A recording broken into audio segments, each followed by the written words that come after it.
Supreme Court agrees to hear case over TikTok ban. Summary of the most relevant national and international news of the day, here on ICI Noticias Canada.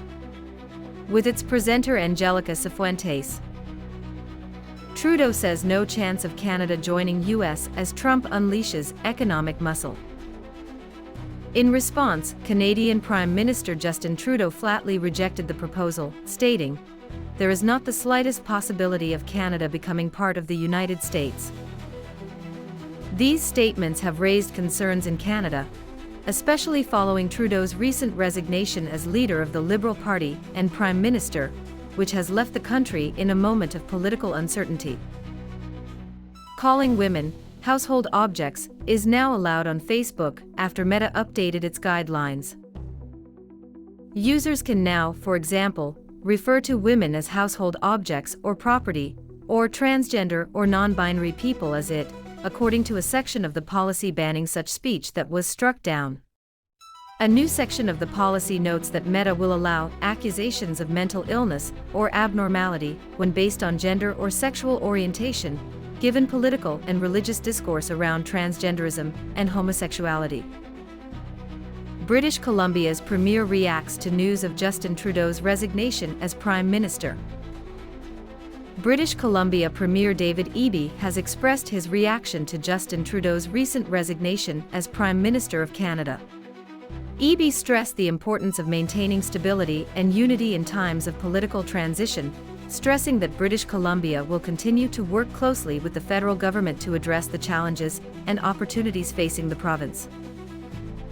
Here's how changes to capital gains tax will work after Parliament extends it.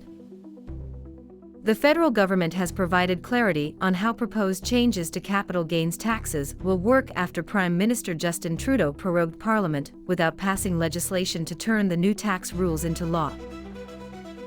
Doug Ford demands Trudeau act on Trump tariffs before leaving. Extension doesn't mean vacation.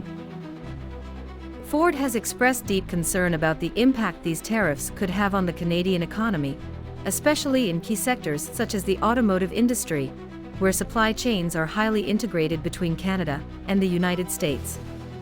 It warned that the imposition of these tariffs would be disastrous for workers and businesses in both countries.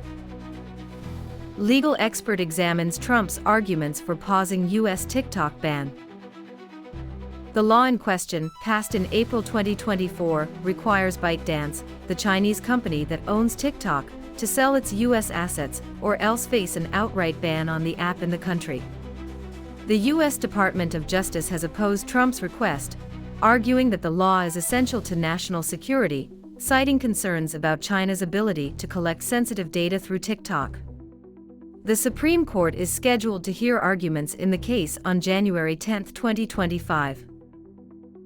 Canada Post says it has returned to full domestic service levels following the strike.